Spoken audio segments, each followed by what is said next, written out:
Hey there, guys. So, different topic, weight loss and cutting. Now, before I start, obviously, I'm not a nutritionist and the rest of it, but this is the way that I've gone about it in the past. And for a lot of individuals, this approach will work quite well. Like anything, some people don't respond, others respond really well. But it's just a different way of viewing weight loss. So for me, I try and break it down into 5 kilo goals.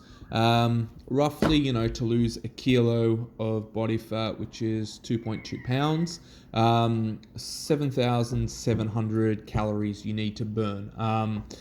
Obviously, 1 gram of fat is 9 calories. So, if you're consuming, it'll be about 9,000 calories. But, when you're cutting, obviously, when you're losing body fat, you're going to store a bit of water along with, the body fat at the same time.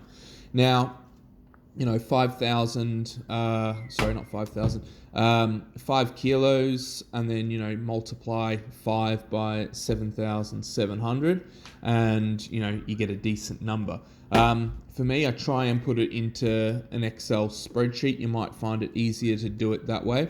And then, look at where your calories are and view that as sort of the starting balance in terms of how many calories you need to burn in order to drop that 5 kilos. For people, they'll have 2 or 3 really good days. Log the days where you're really quite strict and you're eating under maintenance. And, you'll see that number will start to drop. Bear in mind, when you start doing this, the first few days when you stick to quite a strict diet, you're going to lose quite a bit of water weight. The glycogen, the muscle tissue is going to go down. So, you might only be, 3,000 calories down at the end of the week, but, your body weight's dropped 2 kilos. You haven't lost 2 kilos of body fat. You've just, depleted yourself of the glycogen and the rest of it. Obviously, there's going to be a drop in some of the body fat, but you got to remember that, you're going to be holding water weight, especially when you're burning through your glycogen stores. And, when you have a bad day, if you go over, well, track that as well. And the goal is to, your starting balance, however many kilos you decide to drop. If you wanted to drop 5 kilos, it's 5 multiplied by the 7,700. If it was 10, then it's obviously 10 multiplied by 7,700. And it gives you an idea of how you're tracking with your weight loss over a period of time. I probably wouldn't do bigger, intervals than 5 kilos, just because when you lose weight, your metabolism and, your basic, calories that you burn every day is going to vary slightly. A good starting point would be Googling BMR, which is basal metabolic rate, and you just put into the calculations, your height, your weight, your activity levels, things like that, and it will give you a prediction of how many calories you need to burn each day to stay at maintenance. And maintenance for them is classed as if you were to do nothing for 24 hours. You put in your activity levels and things like that. For me, if I'm trying to work out a good starting point, I do the same thing, use a BMR calculator, and then I just my maintenance and what I'm trying to cut by, I just use as the the daily average in terms of whatever I needed to maintain that body weight at 24 hours rest. I use that because then any activity I do is obviously going to help me burn more body fat, and I get to eat that way in a calorie deficit. Other people might find, it's really easy just to eat at maintenance once they've put in their activity level, just eating at maintenance and, fasting for a day where they literally eat nothing. Intermittent fasting can work quite well, especially, if you're tracking your calories and you're putting it into that Excel spreadsheet. You're not really going to freak out the next day or two after the fast if your body weight goes up, because you're going to be recarbing back up water weight in along with the glycogen, because your body stores glycogen, which is just the metabolized carbohydrates. But then there's also other things, like you'll start to learn if you have a meal that has a whole lot of salt in it as well, you're not really going to stress the next day if your body weight's gone up, half a kilo or more, because salt, sodium is just going to retain a lot of water.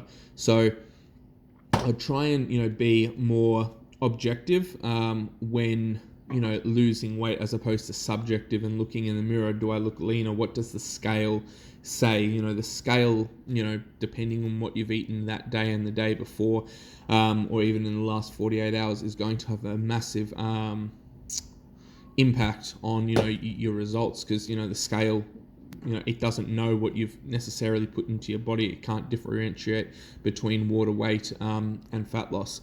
So for me, tracking the calories and putting them into a spreadsheet, just what I'm eating, the calories for the day, not necessarily the breakdown too much, because over time, as long as you're eating in a deficit, your weight is slowly going to trend down.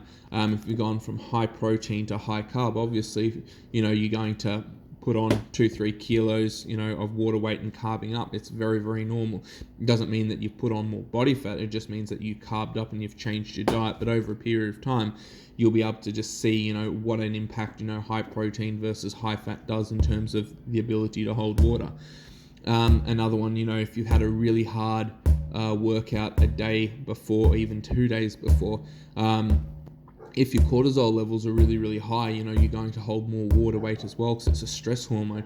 Like, there's no way that you can actually physically gain 2 kilos of body fat overnight if you've been eating at maintenance. It just mathematically doesn't add up. So, that's a way that I try and look at, cutting weight and losing weight. I just try and, put it all into an Excel spreadsheet and let the numbers sort of do the talking and just have the trend down. And, tracking things like your weekend, you might have a cheat day where you jump off your diet. As long as you have an idea of how many calories you're having on a cheat day, you can see the effect that your cheat day has on your overall progress. Like, if you're only eating slightly at a deficit and then going wild on the weekend, having, thousands of extra calories, you're going to see that you're pretty much just spinning your wheels and getting nowhere, versus you might decide to eat at maintenance or a fraction over maintenance and then just pick one day and fast. That's another really easy approach for some individuals. It just comes down to what you find works well. People that like a lot of structure, they might find, having a strict diet works really well. Other people that, are hungry one day and not so hungry the next, they might find, just plugging everything into Excel and tracking it that way just allows them to see the direction that they're going, and, they can adjust days when they need. So just a little bit of a different take, something that you probably don't hear about a lot. But at the end of the day, if you're eating in a deficit, and you're eating clean, eating, well, sleeping well, and training hard, you're going to be making positive, changes to your body regardless, and you're going to be slowly recomping. So, just my take on it. As I said before, if you guys have anything to add to this, comment below. If you guys haven't already, hit like and subscribe. Otherwise, have a great day wherever you are.